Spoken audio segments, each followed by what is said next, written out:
წელს 9 თვეში გასული წლის შესაბამის პერიოდთან შედარებით უცხოეთიდან ფულადი გზავნილები 22% შეგვიმცირდა და ჯამში 2 მილიარდ ნახევარი დოლარი მივიღეთ, ანუ 727 მილიონი დოლარით ნაკლები. მხოლოდ სექტემბერში 1,1%-იანი კლება დაფიქსირდა. ამ პერიოდში უცხოეთიდან 283 მილიონი დოლარი გადმორიცხეს, ანუ 3 მილიონი დოლარით ნაკლები გასული წლის სექტემბერთან შედარებით. კლება კი ძირითადად რუსეთიდან გზავნილების შემცირებამ განაპირობა. თუმცა თუ კი სექტემბრის საერთო მონაცემებს რუსეთს გამოვაკლებთ, საიდანაც ფულადმა გზავნილებმა წლიურად 40%-ით იკლო, ამის გარეშე თითქმის 8%-იანი ზრდა გვიფიქსირდება. ანუ რუსეთიდან დანაკლისი არ ნიშნავს იმას, რომ ემიგრანტებისგან გადმორიცხული თანხა გვიმცირდება. რეალურად რუსეთის ეფექტი ამოიწურა და ახლა საქართველოს ეკონომიკის შენახვას კვლავ საზღვარგარეთ გახიზნული ქართველები აგრძელებენ. ფაქტია, მიგრანტების ეფექტი პრაქტიკულად ამოწურულია და ამით აიხსნება რუსეთიდან შემცირებული ფულადი გზავნილებიც. ომის დაწყების შემდეგ რუსეთის მოქალაქეები საქართველოში დიდი რაოდენობით თანხებს რიცხავდნენ. შესაბამისად, ამ სტატისტიკაში გაზრდილი წილი სწორედ მიგრანტების ეფექტით იყო გამოწვეული და არა მაგალითად რუსეთში დასაქმებული ქართველებით, რომლებიც აქ თანხებს აგზავნიან.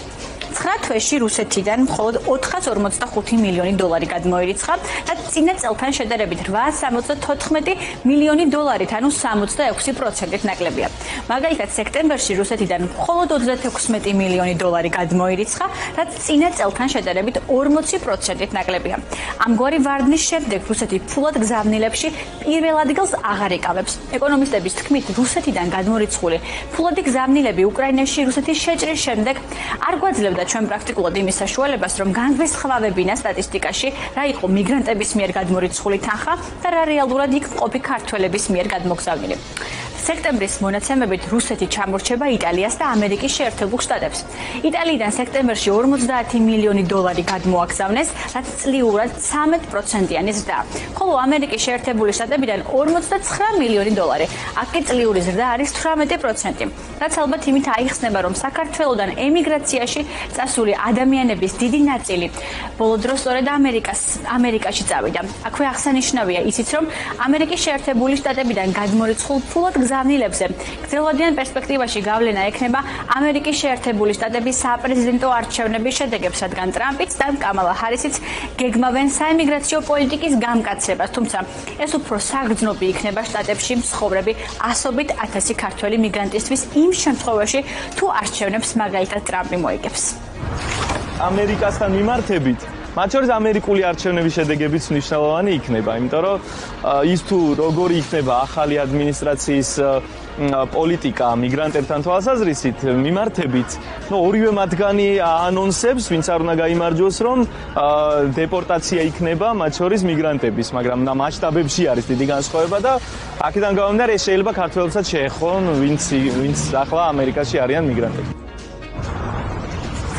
ეკონომისტების მოსაზრებით მაღალი გადმორიცხვები შტატებიდან ნიშნავს იმას, რომ საქართველოდან შრომის უნარიანი მოსახლეობა ოჯახებით გადის. შეიძლება ამ მომენტში სავალუტო შემოდინებების თვალსაზრისით ეს იყოს კარგი ეკონომიკისთვის, ანუ სავალუტო შემოდინებები, თუმცა გრძელვადიან პერსპექტივაში ეს რა თქმა უნდა ძალიან საზიანოა ქვეყნისთვის და შესაძლოა საკმაოდ ზვირით დაგვიჩნდეს.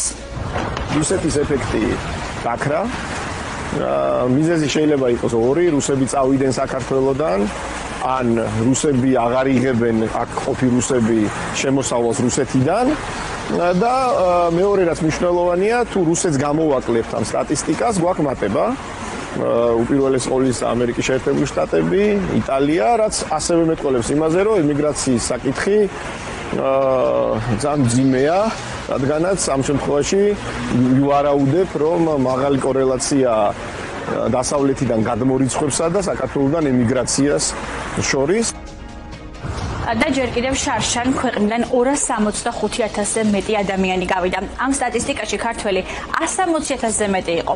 ფულადი გზავნილებით ცხადყოფს, რომ ქვეყნის ეკონომიკის მნიშვნელოვანი ნაწილი სწორედ უცხოეთში დასაქმებული ქართველების მიერ გადმოგზავნილ თანხებზეა დამოკიდებული.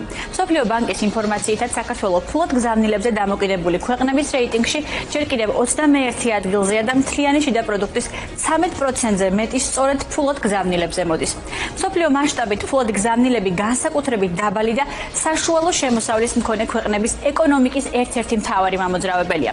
სწორედ მიგრანტების გამოგზავნილი ფული უწყობს ხელს სიღარიბის შემცირებას, თუმცა ეკონომისტების შეფასებით ფულადი გზავნილების სიჭარბე მიმღები ქვეყნებისთვის ფლად სახარბიელო არ არის, რადგან მასზე ზედმეტი დამოკიდებულება ერთგვარ მანკიერ ხასიათს იძენს, რომელიც დროთა განმავლობაში თანმიმდევრულ ეკონომიკურ ზრდად არ ითარგმნება და სისტემურად მიანიშნებს სუსტ მხარეებზე, მაგალითად შრომის უნარიანი მოსახლეობის ჭარბად გადინებაზე.